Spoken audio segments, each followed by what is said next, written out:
Yeah, guys. So I was like thinking, I can't drop this in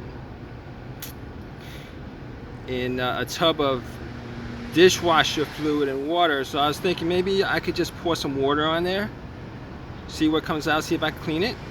I actually did pour a whole entire bottle of water, and the water came out pretty clean.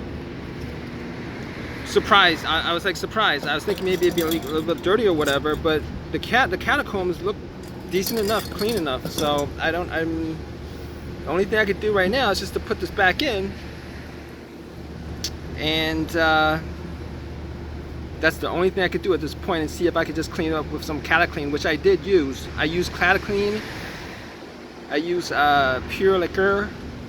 Neither of those actually cleared the coat up. But we'll see what happens. I mean, this is what I'm gonna have to do at this point, because I have no other choice.